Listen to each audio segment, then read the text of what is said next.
এমন সময় মিনি আসিয়াই আরম্ভ করিয়া দিল, বাবা, রামদয়াল দারোয়ান কাককে কৌয়া বলছিল, সে কিচ্ছু জানে না। না, আমি পৃথিবীতে ভাষার বিভিন্নতা সম্বন্ধে তাহাকে জ্ঞান দান করিতে প্রবৃত্ত হইবার পূর্বেই সে দ্বিতীয় প্রসঙ্গে উপনীত হইল।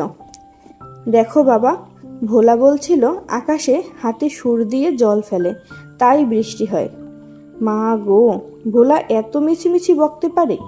কেবলই বকে, দিন রাত বকে। এ সম্বন্ধে আমার মতামতের জন্য কিছুমাত্র অপেক্ষা না করিয়া হঠাৎ জিজ্ঞাসা করিয়া বসিল, বাবা, মা তোমার কে হয়?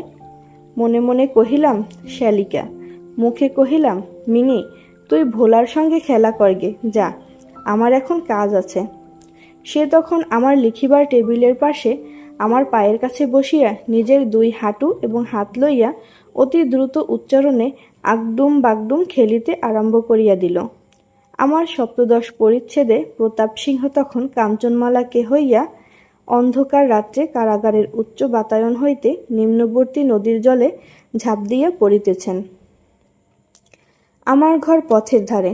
হঠাৎ মিনি আগডুম বাগডুম খেলা রাখিয়া জানালার ধারে ছুটিয়া গেল এবং চিৎকার করিয়া ডাকিতে লাগিল, কাবুলিওয়ালা, ও কাবুলিওয়ালা! ময়লা ঢিলা কাপড় পরা, পাগড়ি মাথায়, ঝুলি ঘাড়ে, হাতে গোটা 2-4 আঙুরের বাক্স। এক লম্বা কাবুলিওয়ালা মৃদুমন্দ গমনে পথ দিয়া যাইতেছিল। তাহাকে দেখিয়া আমার কন্যারত্নের কিরূপ ভাবোদয় হইল বলা শক্ত। তাহাকে ঊর্ধ্বশ্বাসে ডাকাডাকি আরম্ভ করিয়া দিল। আমি ভাবিলাম, এখনই ঝুলি ঘাড়ে একটা আপদ আসিয়া উপস্থিত হইবে, আমার সপ্তদশ পরিচ্ছেদ আর শেষ হইবে না। কিন্তু মিনির চিৎকারে যেমনই কাবুলিওয়ালা হাসিয়া মুখ ফিরাইল এবং আমাদের বাড়ির দিকে আসিতে লাগিল, অমনি সে ঊর্ধ্বশ্বাসে অন্তঃপুরে দৌড় দিল। তাহার আর চিহ্ন দেখিতে পাওয়া গেল না।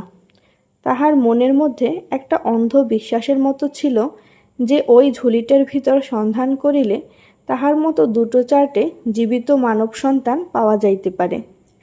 এদিকে কাবুলিওয়ালা আসিয়া সহাস্যে আমাকে সেলাম করিয়া দাঁড়াইল। আমি ভাবিলাম, যদিচ প্রতাপ সিংহ এবং কাঞ্চনমালার অবস্থা অত্যন্ত সংকটাপন্ন, তথাপি লোকটাকে ঘরে ডাকিয়া আনিয়া তাহার কাছ হইতে কিছু না কেনাটা ভালো হয় না। কিছু কেনা গেল।